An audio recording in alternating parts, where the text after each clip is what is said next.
here. Oh. Okay, so yeah, if you're putting it on a building, you need to have a module level power electronic because of rapid shutdown. And what that means is that when the system is disconnected from the grid, when it loses signal from the grid, it shuts off at the panel. That's what they're trying to get to. Let me go ahead and share. I think I touched on this last time, but um, I'll go ahead and share this. And I want to hook up Paint. Could you guys see Paint here? Yes, sir. Okay, great. All right. So yeah, so what we're dealing with is, if let's say you got a house and I think I may have touched on this last week a little bit. I just don't remember. And if you've got the solar array up on the house, and typically the wiring of this solar array usually penetrates the roof underneath the array.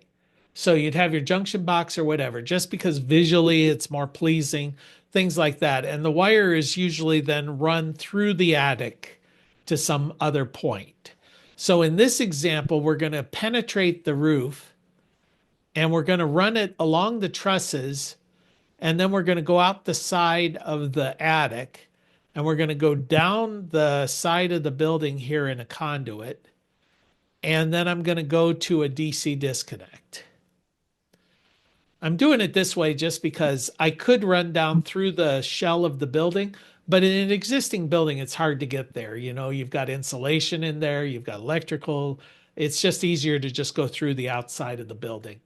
Okay, from here, we're now going to go down. We're going to go back into the house. Let's say this is the basement line. So we're going to poke a hole through the house and we're going to go in, and then we've got our inverter mounted in the basement. And this is fairly typical design, at least long ago and far away, like 10 years ago. This is how we would do it. Now, from the inverter, it goes to an AC disconnect, right? Now, the AC disconnect has to be located within 10 feet of the meter. So let's say the meter's out here. So now I've got to go back outside, going to poke another hole in the wall. I'm going to come out here and I'm going to put an AC disconnect. So I've got my AC and my DC disconnect. The AC disconnect is the shutoff for the system. The DC disconnect is the shutoff for the array. All right.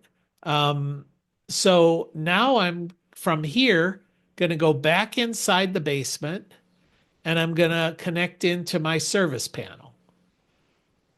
And then it goes to the load. So that would be your design. So it's the array on the roof, pumping through the roof, going down the side, DC disconnect to the inverter, from the inverter to the AC disconnect, from the AC disconnect to the load. Now the firemen, the situation is the house is on fire. The firemen come. The first thing that they do is they pull the meter. They don't want there to be any electricity in the building. So they've now pulled the meter. They just pull it out. It acts like a fuse, right? It's the connection point between the meter, or between the utility and the home. And in the olden days, that just shut off everything, right? As soon as you pull that meter, it's like pulling a fuse, everything's disconnected. But now they're looking there, and on that meter is a label that says, hey, there's a second source of power. It could be a generator, but in this case, it is a array. So they look around, and within 10 feet, they see another disconnect. They look at that, and it says photovoltaic system disconnect. So they turn that off. So what happens when these things happen? Well, the inverter loses sight of the grid, so it shuts off because of anti-islanding, right? The UL 1741 says if you can't see the grid, you've got to stop producing. That's to prevent it backfeeding out onto the grid. and electrocuting a lineman. That would be if the grid goes down. In this case, the same situation happens when you turn it off, when you disconnect from the grid. All right, so the inverter has shut off, but all of the power lines going from the array to the inverter through this DC disconnect, if the sun is shining, they're still hot. They're still live. So it's not producing, but these lines are still containing like 600-volt DC electricity. So the fireman climbs up on the roof. He takes a chainsaw and cuts through the roof to vent the fire, and he cuts into a 600-volt power line, and he dies. Okay, so the NEC says we don't want that to happen. So they say now, when you turn off this AC disconnect, we want the power to shut off at the array, not at the inverter. And the way that they initially addressed this was, well, somebody said, okay, we can just put the inverter up here on the roof, right? We'll just put that 200-pound piece of equipment, and now it's going to shut off here at the array and no problem. Well, it is a problem because that's not very attractive. If it's a shingle roof, it's going to be a pain. But if it's a flat roof, if it's a Walmart or whatever, and everything's up there on the roof anyway, you got air conditionings, well, that works in a commercial situation, but not in a residential situation. So then Enphase said, okay, we can take little tiny inverters and we'll just add one to each panel. So instead of one big inverter up here, we've just put micro inverters on each panel. So they have anti-islanding. As soon as they lose sight of the grid, they'll just shut off at the panel. Problem solved. But it was kind of pricey. So then Enphase said, well, tell you what, you don't need to put the whole inverter up there. You just need to put the anti-islanding, the shutoff. But then since we're going to do that, why don't we put the MPPT, the maximum power point tracking, for each panel so that each panel is going to maximize its production. So it doesn't cost that much more, $5 maybe, to add MPPT to that electronic device. And while we're at it, why don't we also put communications? So I've got COM, I've got anti-island, which basically is rapid shutdown. And I've got MPPT, so I can control the maximum power point of each panel. I can communicate. I can see what each panel is producing individually, independent of each other. And I've got anti-islanding. And I can sell all of that for like $59, as opposed to the microinverter. I don't know why I'm having trouble writing there. I must be outside oh, I see. I'm outside of the margin here, aren't I? There we are. With the microinverters, they were charging about $159. So by taking just the inversion part and putting it down in the basement, I can do it for significantly less. Now the inverter itself ended up costing like $1,200. So if I've got more than 12 panels, it's actually cheaper to go this solution than microinverters. Does that make sense? Yeah. Because it's $100 per, and this thing's going to be $1,200. So what I used to say all the time is, if your system's smaller than 5 kW, 5,000 watts, microinverters are probably the way to go. But if it's bigger, if it's between 5 kW and 10 kW, then a power optimizer system might be economically better for you. And if it's bigger than 10 kW, well, then maybe you might want to consider a string inverter. So, but it's all about economics. It's just the way it all lays out.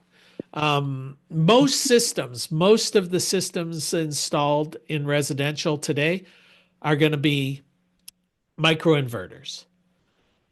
Second is going to be power optimizers. So Enphase has about 60% of the market share right now. They're microinverters. Solar Edge has about 30% of the market share. They're power optimizers. And then 10% of the market share goes to everybody else. So those two systems are very dominant. I personally like Enphase better because it's much more reliable. Um, the system from Solar Edge has had some reliability issues, but it may be a little bit cheaper. That's kind of up to you. Well, Enphase is kind of pricey. So, all right. Any questions about the rapid shutdown thing? All these things that you mentioned are in one device. Yeah. Okay. Yeah.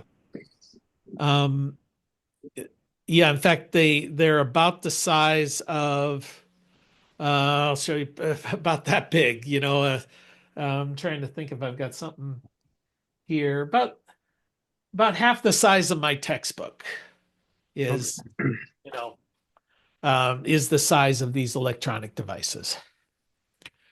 And like I said, if it's on a roof, you got to put an electronic device on the panels. That's just the reality of our systems today. If it's on the ground, you don't have to worry about it because nobody's going to die. It's like it's just there. The firefighters, if they show up and they're concerned about it, they just, let it burn. We don't care. It's not destroying any property other than itself. So that's the only fire thing I'm aware of with a ground mounted system is you need to keep a 10-foot perimeter around that system free of debris, free of long grass or brush or things like that. You want to keep it mowed. It could be rock, it could be whatever, but it's got to be free of debris. It's also to make it inaccessible. It should be at least 8 feet high. If it's not 8 feet high, then you want to surround it with a fence. So those are all accessibility issues. They may be addressed in your local codes. Um, so that's kind of up to you. Uh, okay. So is that all clear there as far as rapid shutdown and all of that? Yeah. Um, any other questions from where we should be at this point is chapter 5 and chapter 6. Ideally you'll be through chapter 6 at this stage. Chapter 5 are all of the parts of the system. And that's kind of what we're talking about here. Rapid shutdown is probably the most complicated of the items. But hopefully, after you're done looking at chapter 5, you're going to be able to say, okay, here's all the bits that I need to buy, and here's some of the features of each one, and this is why I might select one over the other. That's what I'm hoping you're going to get out of that chapter. Because when you buy a charge controller, what do charge controllers do? What are the different options? And why would I pick one versus another? What's a load dump? What's an EC disconnect? What's a DC disconnect? How do I size them? What do I have to do? One thing I think is in chapter 5 is wire sizing. Al, do you remember if that's in chapter 5? Pretty sure.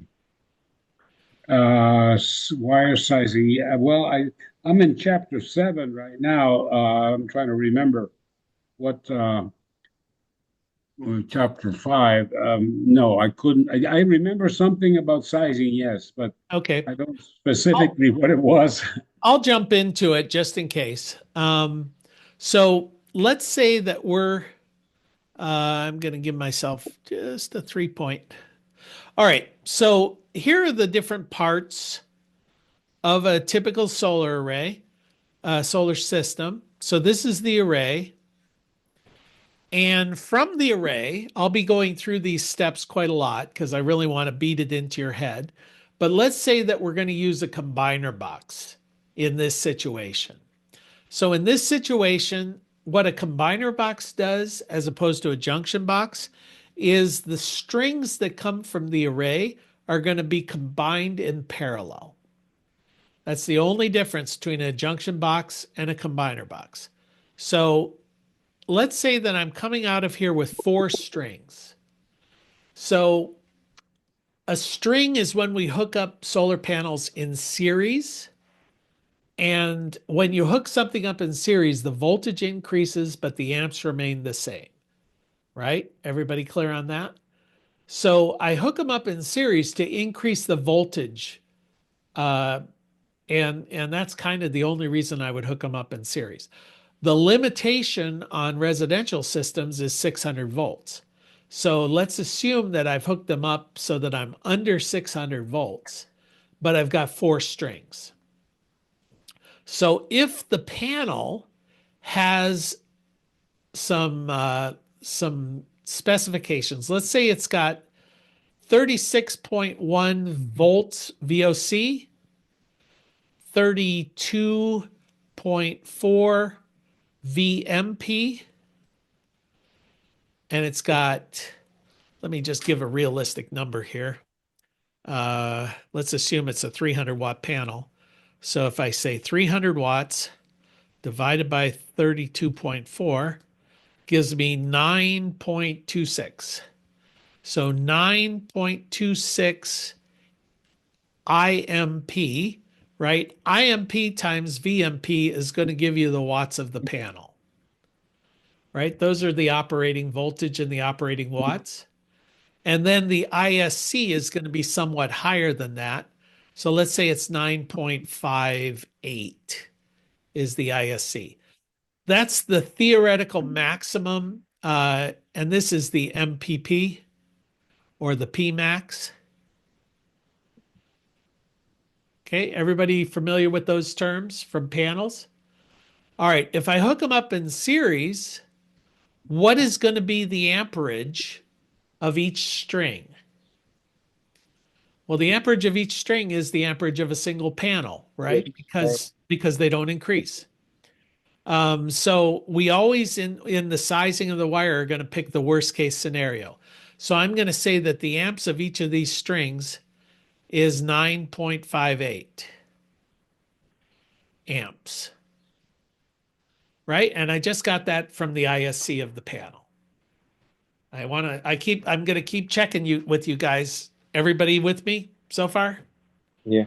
It's usually pretty easy when I do it. When you guys are doing it all by yourself, that's when it gets complicated. But so, all right. So I want to know in my combiner box, I'm going to be hooking up each of these strings to a circuit breaker. So what size circuit breaker do I need? Anybody got a guess? Well, it's you have to multiply that 958 by a couple of safety factors, so it's going to be higher than that. So it'd be 15 amps is my guess. Okay. Yeah, the safety factors, there's every bit of wire you ever install, you got to multiply it times 1.25. That's just the National Electrical Code safety factor, right? But for solar, before it hits the first piece of electronics, they want us to multiply it times a second 1.25 safety factor. The reason for that is because all of these numbers here are based on 1,000 watts per square meter. That's standard test conditions. But in the real world, you can have a radiance that's higher than that. It could be as much as 1,200 watts per square meter, which would mean that your amperage is going to be increased. It could be 20% more. So we need that solar safety factor. So 9.58 times 1.25 times 1.25 is, anybody got a calculator? Mhm. 9.58 times 1.25 times 1.25, 14.96, is that right? Yes. Correct. Okay, so 14.96. So Al's guess of 15 amps, pretty spot on, right? You round up to the next commercially available size. Had that come out to be 15.2, we'd have rounded up to 20 amps because that's the next available size. So we're going to put 15 amp breakers in here. All right, now in here, these wires get combined in parallel. So what is the ampacity rating of that wire that's leaving the combiner box? It's called the PV output circuit. This is called the PV source. Hmm. 60 amps. Well, 60 amps, what we do is we take 14.96 times 4, and it's going to be just under 60 amps, right? Yeah, 59.87. 59.87. There you go. All right, Mhm. 59.87 amps. So we need to have wire big enough to handle 59.87 amps. So in your book, you would look on page, I think it's like page 104 maybe, or 111. I'm looking in the ninth edition. It's on page 111. I think in the eighth edition, it's on page 104. So in there is it's table 310.16. That's straight out of the NEC. And if you look there, is everybody seeing that? Or if you've got a book? Yep. Okay, so what wire, if we read out of the first column, what wire do we need? Hmm. Be looking at um, it'll look up by book. Where's my book? Um, So I'm telling what in me looking at this, I would say we need 4-gauge wire. Okay, so what I'm showing here, can you guys see well, you won't see it very well. No, because I have share screen on. But yeah, if you're reading this table, if you look in column 2, basically column 1 for ampacities, next to 4-gauge, you'll see that it's 70 amps. And 6-gauge is 55 amps. Is everybody seeing that? mhm. But if I were to pick a higher temperature wire, you could rightly ask and say, well, why can't I just pick 6-gauge but get a higher temperature wire? Like that's rated all the way up to 75 amps. So I should be able to get by with a smaller wire as long as it's rated for higher temperatures. And that's true. But my recommendation is you always take your amperage from that first column, the one that's marked types TW and types UF. And the reason for that is because the ampacity ratings of a circuit. So let's say I've got a point of connection in here, like this wire is connecting to a bus bar or something. So it's connecting there. And then from here, it's going into a DC disconnect. And there's a point of connection in here. There's a lug or something that we're connecting to. Well, each of these connection points has a heat rating as well. It has its own ampacity rating. And if that's not rated for high temperature, then I can't use high temperature wire. It basically takes it to the lowest common denominator. So if you don't know what the rating is of those connection points on both sides, go with the worst case scenario, which is column 1. The other reason, even if you know what they are, I would say still go with column 1 because that box may get switched out in the future. It's very easy to swap out a DC disconnect. So you might find somebody later is that disconnect gets damaged or broken or who knows what, and somebody just comes in and swaps it out. And now they swapped it out with a termination that's lower rated, and it could cause a problem. So read your amps from column 1. Everyone clear about that? All right. So from the DC disconnect, where are we going to go? This is a grid tied system. Yeah. So we're going to go straight into the inverter.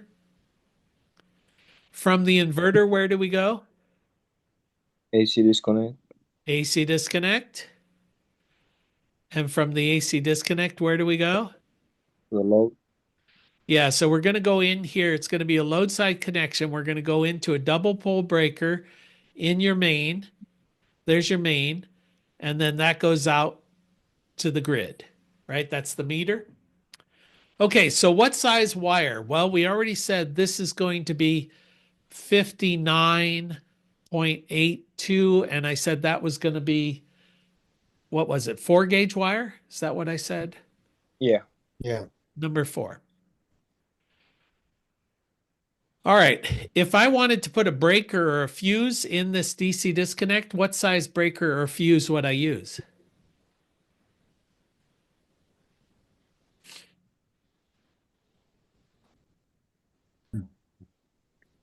60 amps, no? 60 amp, right? You round up to the next available size. So Right. I'd put a 60 amp breaker in there. What size wire do I need leaving the DC disconnect? Same. Same, nothing changed. All we did was put a place where we could break the circuit, right? So Right. this is still going to be 59.87 amps. We're still going to use number 4 AWG. Right. Quick question, Jay. That DC disconnect, I always get confused on it. Is it inside the building or outside, close to the meter? It depends. It depends. The only restriction is it must be within 10 feet of the inverter. Mhm. So if you mount the inverter on the outside of the building, the DC disconnect's probably going to be on the outside of the building. If you mount it, most of the inverters today come with the DC disconnect integrated into the unit. So it's probably with the inverter. It's probably actually right here at the base of the inverter, and you're just going to come in and connect directly there. And then the next wire is going to be made internally within the box.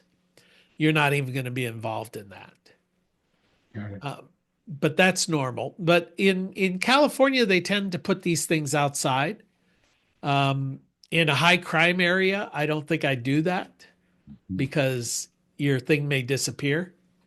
But it's not required to be outside. A lot of times you put it in the garage or in the basement. Okay, so now we're in the inverter. What size wire leaves the inverter? Leaves the inverter. It's going to be a bit of a trick question.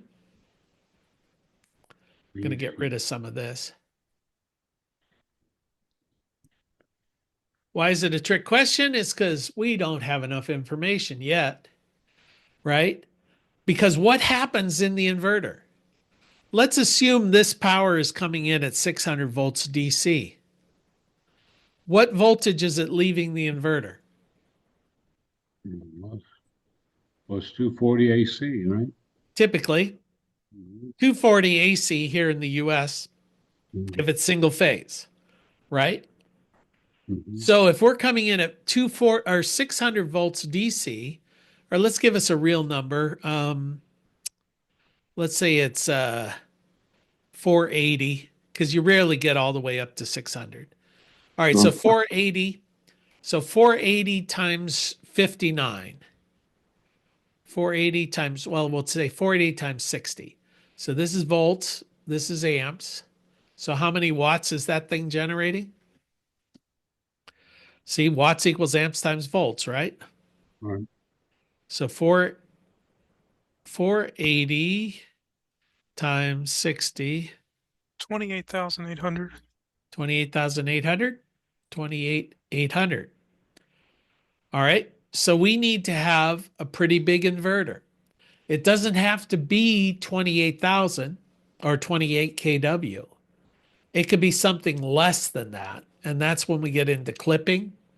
I don't know that we're there yet, but let's just assume we've got a 12 kW, or not a 12K, a 24 kW. So we've got a 24 kW inverter. So how many amps would that 24 kW inverter generate? 24 divided by 240. 100. Yeah, 100 amps. And then we multiply it times 1.25, right? Mhm. because safety factor. So it's going to be 125 amps. Do we have to have a second solar safety factor? You know, No, because the electronic device here is going to control the output. So this is a pretty big. Is that right? Am I doing this right? It feels too big. Mhm. 24 kW.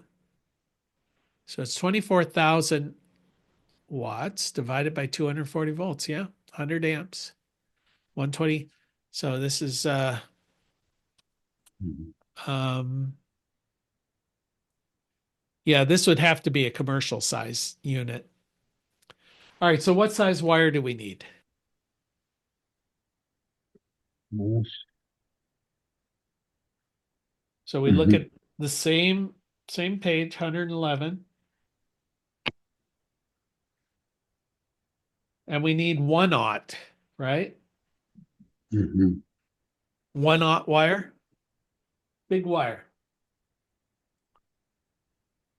Mhm. Something's not right here. Oh no, I guess that's right because we're 4 gauge there and then we reduced the voltage. That's why. Yeah. So this is going to be 1/0. And then it's going to, well, we're not going to do a load side connection for sure in that case because it's just going to be simply too big. So, but this is the way that you would design your system. If I were to do a system that was smaller, just to give you a more realistic um, output, I could just simply change the output voltage here. Um,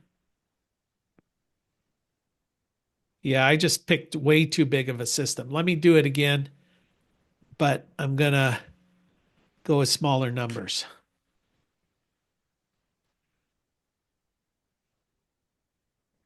All right. Okay, so let's assume our array. Let's say we've got a 8 kW array. We're coming out of here with 2 strings and our VMP 30.1 VMP and let's just say a 10 IMP and a 10.2 ISC. So each of these is going to be 10.2 amps times 1.25 times 1.25, right? So Mhm. what size wire is that? Well, 10.2 times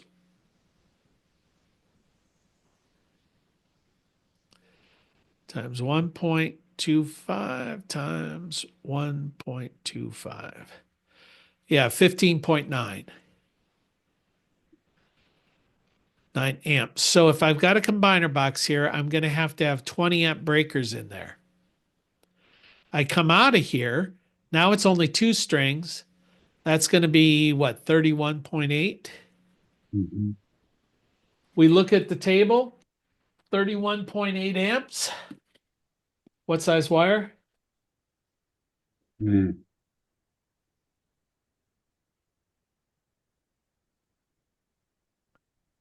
8 gauge wire, right? Mhm. Everybody see that? That's rated for 40 amps. 10 gauge wire is only rated for 30 amps. So it's not going to do the trick, right? Mhm. Okay, so we need 10 gauge wire. So it's going to be 10 gauge. Then we go into our DC disconnect. What size breaker? Well, we could go with a 35 amp breaker if we wanted to, right? Because it's the next trade size up. From here, we're going to go with 10 gauge wire because nothing changed. Now we're going to go into our inverter. And let's assume this is a 7.2 kW inverter. That's a very common size. 7.2, so 7,800 or 7,200 watts divided by 240 amps. That's going to give us 16, right? I'll wait for someone to confirm. That's volts, I should say. 240 volts. Nigel, you were 30? Oh, you're right. Is it 30 straight 30? Yes. All right. So 30 amps. That seems. Oh, okay. Yeah. Okay. 7.2. It's usually 7.6. That's why I got it wrong. Yeah. Okay. So we'll say it's a 7.2.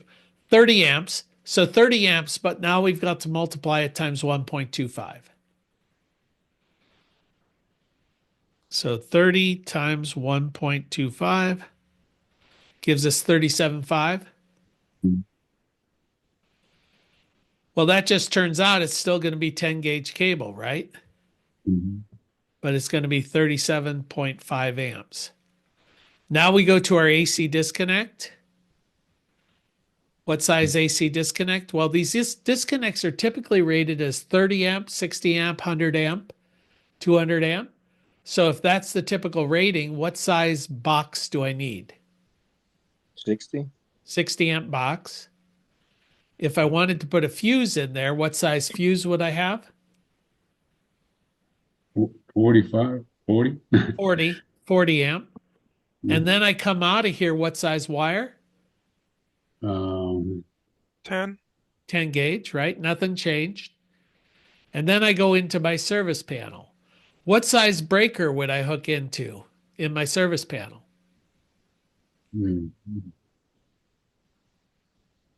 40. 40 amp breaker, right? And then this would be my main. We'd have to assume this is 200 amp, and then it goes out to the meter.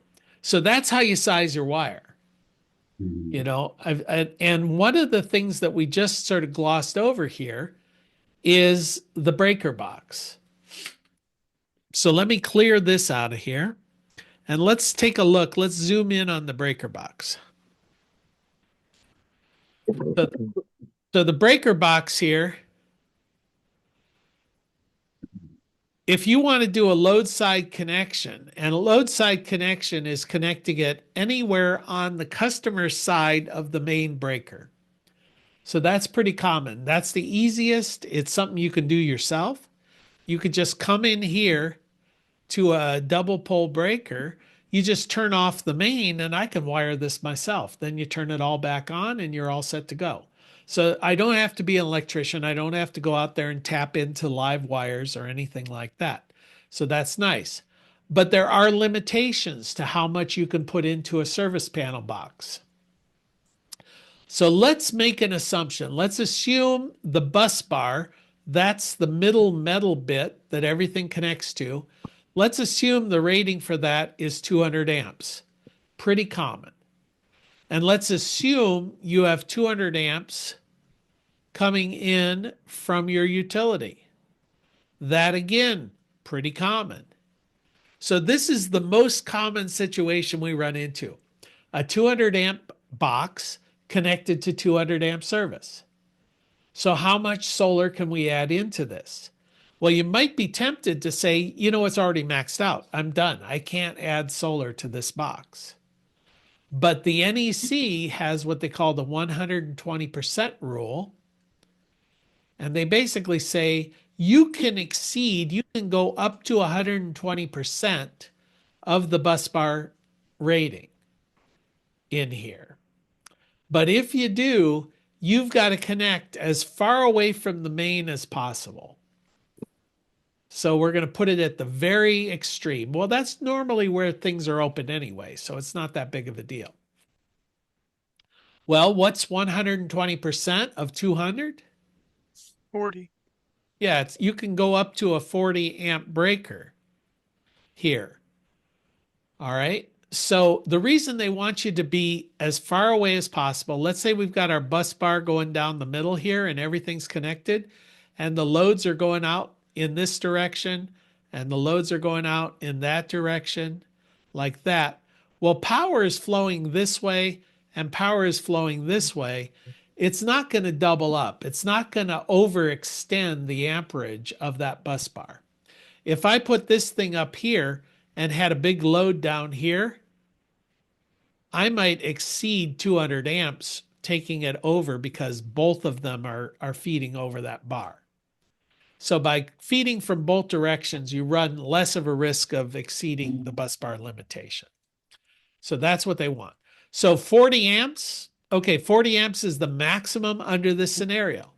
So if we're going back to the inverter, what's the maximum output in amps from the inverter? 40 amps. Well, it's 40 amps, but we also have to factor in the 1.25. So if we divide 40 by 1.25, 32. 32 amps. So that inverter can only send out 32 amps, and 32 amps times 240 volts.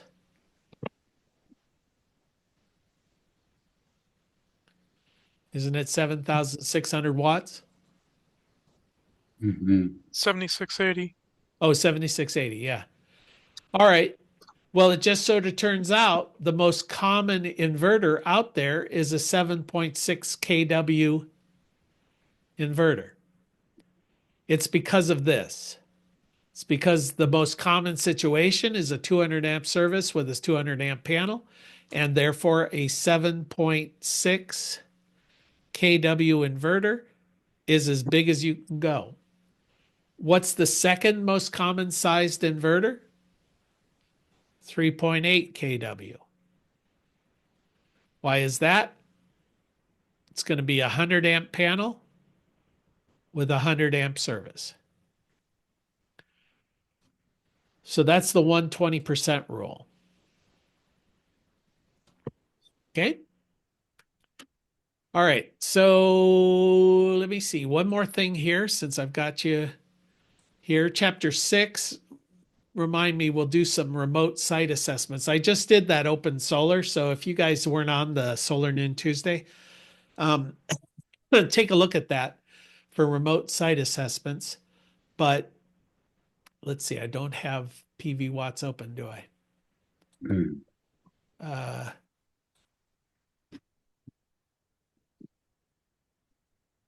All right, can you see PV watts here in the screen? Yeah. Okay, so PV watts is going to be your new best friend. So let's say we're wanting to do a system in Moorfield, West Virginia. So we go to Moorfield and we want to figure out how much insulation. Well, first thing it's doing is it's going to take you in here. It's going to make sure that you're in Moorfield. We'll just show you in the map here. So, Michael, you can just see how far you are from Washington. Yeah. So, Harrisonburg, Charlottesville. Yeah. No. All right. So we're coming in here, and you don't really have to know the size of your system just yet. But here's some things like, okay, what modules are we going to use? Standard, premium, thin film. Most of the time, you'll just leave it standard. If we wanted to figure out fixed roof mount, so this would be ground mounted, this would be roof mounted. Then you've got single axis tracking and double axis tracking. So let's say a typical roof mounted system, you just select that. And now you need to know the angle of the altitude and the azimuth. So in this case, let's say that we measured the roof and it's at a 15-degree pitch, and we've looked at the azimuth and it's not true south. Let's say it's about 168 degrees. So it's almost south, but not quite. So I put those things in here. And then here's your loss calculator. This is your D rate. So it's saying, how much are we going to lose? Well, in this case, it's saying, okay, we're going to lose 2% due to soiling. So that's dust or pollen on the panels.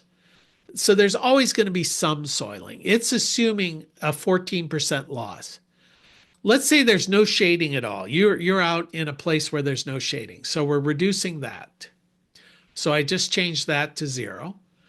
Panel mismatch. This is if you're using a string inverter. Not all panels are created equally, but if you hook them up together in a string, you're going to get lowest common denominator. So if that panel is plus or minus 2%, you're going to get minus 2%. Wiring, this is your voltage drop. So we set that at 2%. Half a percentage loss due to connections. In this case, lid, light-induced degradation, you lose some. It's sort of like losing the new car smell. You know, you're just going to lose some right off the bat. And then it doesn't seem to degrade any more than that. At least, you know, not as quickly. There will be some degrading. They usually figure about 0.5% a year for that. I don't like this system availability. This is just assuming there's going to be downtime for maintenance and repair and stuff. So let's take that down to 0 because our systems never fail. So, okay, so then under this I'm going to put 0.5% for nameplate, for aging, I mean. All right, so I'm a little bit over 1%. I'm not sure where they're getting this 0.14 from, but either way, we'll just go with that. So it's 9.14. So that's my D rate. And now we're getting, this will tell you how much insulation. Based on those angles, based on that altitude, this particular system is going to generate, it's a 4 kW system. We didn't change that. But what we're looking at is insulation. And at that location, it's 4.52 hours of insulation. So when you go to size your systems, this is where you're going to get insulation from. Remember, the steps for sizing a PV system is you take your daily load, you divide it by hours of insulation, and then you derate it. Okay? Right? That's basically the formula. So in this case, let's assume that we looked at our daily load and our daily load was 25 kilowatt hours per day.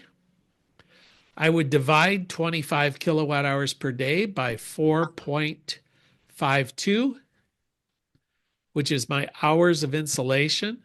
So 25 divided by 4.52 gives me 5.53.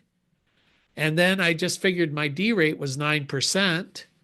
So I now divide that by 0.91, 100% minus 9%. And I'm going to get 6.078. So basically a 6 kW system, right? So that's how we size our systems. We take the daily load, divide it by the hours of insulation, and then derate it based on inefficiencies. So now that I've sized my system, I could go back here and I could change this to 6 kW. And now it's going to tell me how much power that's going to produce. Well, remember I said it, I was doing 25 kW a year. This is where I always get myself in trouble because it really should come up. So 7685 divided by 25 gives me 307. I can never understand why it does that because it really should come up to 365. Right? I don't know why it understates it. Now notice it says it can go in this range up to 81. And I think some of the issues here, I guess I should figure this out before I start playing with it. But under advanced parameters here, I think part of it is our D rate. It's getting If I were to say, let's say that's 100%, because I would have built that into my D rate. It must, okay. It doesn't like 100%. I'll give it a 99. 99.5. So it's giving me more, but it's still not quite right. We'll have to look into that, see why it always understates it. So, but this is saying 84. What's 84 divided by 25? It's getting closer, but it's still not there. Okay, I'll figure it out one day. But anyway, this is the way you do it. So we would need a 6 kW system, and so PV watts is very helpful. Now, what would happen if we change the orientation? Notice at this case, I'm getting 7,900. What would happen if we decided to face this east? What would you expect to see happen? Gonna go down, right? It looks Yeah, a it little should bit. it should go down by about 20%. So 7,000. So it was at 79. So we lost 900. Wasn't quite 20%, but it went down. So the system will still work if it's not facing south. Now, what you don't want to do is have it facing north. If I put it at 0, it's still generating something, but that's pretty bad. So east to west, that's fine. Ideally, solar south is going to be your best. So any questions about this? This system has a lot more things you can do with it. You know, I know you can even do some design work as well. I just always use PV watts, or not PV watts, but I use open solar for that. How you come up with that number that tells you south, west, or? Oh, you mean how do I know what the azimuth is? Yeah, I'm not familiar with that. Yeah, okay. Well, the best way of doing that is you can measure it when you go on site, but the way I do it is I go here into Open Solar. It's the tool I use for site assessment. And let's just say, Oscar, what's your home address? Zip code or whole address? Just an address of a house you're Uh, familiar. 650 Turco Road. 650. Turco. What is that? TEARC. It's T as tomato. Oh, T is in tomato. COAT. Aircoat Road in Petersburg. Yeah. Okay. So we're going to now come down to your house. This is your house? Yeah. All right. So let's say that we want to put it on your garage or your barn. Is that building yours? Yeah, it's a garage. Okay. So let's say we decide this is where we're going to put the building or the array. So I'm going to start a project. Now, the first thing it's going to do is it always tries to point me into, I'm going to skip over to the design part. It wants all the data about whose building it is and how much energy you're using and things like that. All right. So now notice it's going to try and throw me into 3D. I hate that. So you can come over here and go into 2D. And I guess I should have shown you what the 3D does. Yeah, let me show you this because this is why I hate it. If I go into 3D, you'll just see how bizarre everything looks. What happened to your house? My garage disappeared. Yeah, weird. Huh. It's probably an older version. Yeah, I'm going to go back into 2D. I've never seen it disappear like that before. All right, so here, now notice this is Google Earth, but you can select Bing, and I'll just show you. Bing usually gives me a little bit clearer. No, Bing's not even much clearer there. Makes me a liar. Okay, let's assume I'm using Bing and I want to put in some panels. You can select your panels. And let's just say I'm going to go pick a panel.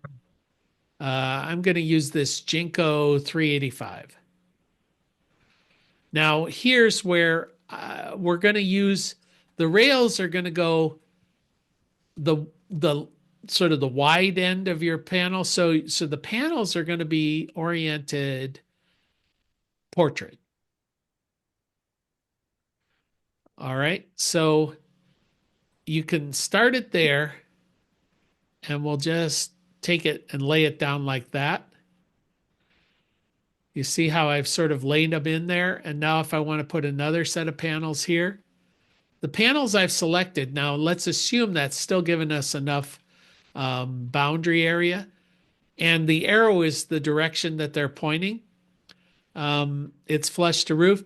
But over here in the left, it's now telling me what the azimuth is of that building. It's 224. Okay. So it's 224 degrees based on that. And let's say that the slope is not exactly 20. Let's say I measure it and it's 15. And notice at the top over here, it's changing some of these numbers. So it's a 6.9 kW system and it's generating 8,004 kilowatt hours based on that. Okay. Is this a website? Is a free or paid service or? Yeah, it's free. It's free. So you can just go and sign up, get an account at Open Solar and play around with it to your heart's content because it's great. It works great. And we just did a program there for Solar Noon Tuesday on this. So now if you wanted to go east-west, let's say we want to put them on this side as well. I can go like this. And the way I would do it is I would just extend it like that. And then I would get rid of this middle line. Now that's not going to give you an exact reading because these things are still thinking it's orienting that way. There's probably a way I can change that orientation, but I probably have to do it as two separate arrays, and that's above my pay grade at the moment. But you could do it. You could do it, and you could get a more accurate output. So anyway, so this will allow you to generate, a lot of information. I don't want to go back through this, but if you want to look at the video we just recorded today, it'll be posted on Solar PV Training, and learn how to use that. Thank you. Sure thing. All right, we're over the 2:00. So if you have any questions throughout the week, just send me an email, and then we'll come back in here. We'll pick back up here on Chapter 6, but we're going to be jumping into Chapter 7, next week as well. Chapter 7 is we really get into the meat and potatoes of everything, doing all the design work. I have a couple of questions. Sure thing, Nigel. So the azimuth with your chart, because your chart was in the book, is for plane navigation. Are you supposed to, like if it says 9 degrees west for, say, Pittsburgh, as the correction, would you go 9 degrees east when you're going for true south? Yes. And you're talking declination, though, not azimuth. Yeah. When you're talking about the difference between true south and solar south, and magnetic south and yes, yes. Yeah. Yeah, that's declination. So Okay. That you're right, because the navigation, basically airplanes are what those charts are based on. So I always say that if you're east of the Mississippi, adjust to the east. If you're west of the Mississippi, adjust to the west. But it's against south, not against north. Then I had another question. At the end of chapter 6, you had an example with a generator at a hospital where when it lost power, the generator would come on, but the solar panels wouldn't power. Is there a way that if you had battery backup, you could have it set up so the generator would come on when the batteries run out? Yes. So you could get maximum, Yeah, conserve fuel. Yeah, most of the systems today are designed, the switches, the auto disconnect, the auto transfer switch, are designed to receive a generator. Now, the way that these systems typically work is when the battery gets down to a certain level, a preset level that you've stated, the generator will kick on and recharge the battery. The battery will then continue to service the loads. So the generator is there just to recharge the batteries. That's the normal way that these integrated systems work. The problem that you run into with if you're not using an integrated system where they're already designed and knowing that they're going to be receiving a generator, is the generator might backfeed your inverters and it might cause damage. So you want something that's going to prevent that. Does that make sense? Yes. One last question on battery backup. Can you add if you can go up to 48 volts for a battery bank, can you add 48 volts worth of batteries and then over time add additional 48 volt banks to build up your amp hours? Or is Yes. that bad practice? No, you can do that. You can do that for sure. The only problem is typically the worst battery in the system is going to be they're all going to eventually, but that's only in the series. Yeah. So if you put in a whole new 48 volt unit, it would be okay. It's like if, let's say you've got four batteries there, four 12-volt batteries, and one of them gets damaged or goes bad. If you replace one of them, it will soon become as old and as bad. It'll be as old as the other three. It'll come down to a common level. So you typically don't do that. Let's say you've got a 4-year-old battery bank and you need to replace one of them, and the expected life of the system is 5 years. You would replace all four because putting a brand new battery in there within a very short period of time, it's going to behave like a 4-year-old battery. So you may as well put them all four in. But let's say somebody shoots it with a 22 and it's only 6 months old. Well, fine, go ahead and replace it. But if you put a whole new 48-volt system in parallel, those should behave as a unit. So it should be okay. There is something about you can't put more than 3 sets in parallel because that can cause some problems. I don't remember exactly what problem it causes. So you don't want to do it more than 3 times. Does that make sense? Yes. Okay. In today's market, you're typically going to be working with a lithium ion battery. And those lithium ion batteries come with their own battery management system because lithium ion requires that there be essentially an integrated charge controller. Those systems are going to tell you how many you can add. Like with the Enphase system, I think you can add up to 8 5 kW kilowatt hour batteries. So if you in those cases you would just say, okay, well, I'm going to put in a 5 kW system or 5 kilowatt hour battery. Later I'm going to add a second one. That's fine. Later I'm going to add a third one. That's fine. In fact, I can keep adding them until I reach the maximum capacity of the switch that you're connecting everything to. And in that case, I think it's 8. Thank you. Sure thing. Okay. All right. Any other questions before we jump off? Just real quick, Jay. Is there any way I can get a physical copy of the books? Oh, okay. Yeah. Okay. Yeah. Why don't you email me your address, Okay. your physical address, and I'll mail it right out to you. I thought you would have already gotten it, but I guess this is the first time I've actually connected with you. Yes. And so yeah, send me well, you just told me what your address was, but I didn't I'll remember. I'll send that again. Yeah. Email that to me, jay@solarpvtraining.com, and I'll get you a copy of the book. Okay. Thank you. Sure thing. Do you want the 9th edition or the 8th edition? The 8th edition tracks with the online course. I'll send you that, and then when we get together in person, I'll give you a copy of the 9th edition. Okay. Thank you. All right. Okay. Okie dokie. Well, I'll see you guys all next week. Take care. Thank And you. I'll post this. You guys have already experienced this lovely thing, but for those who aren't online here, I'll post it and send it out to everybody. Thank you. All right. Bye-bye. Bye. Bye bye.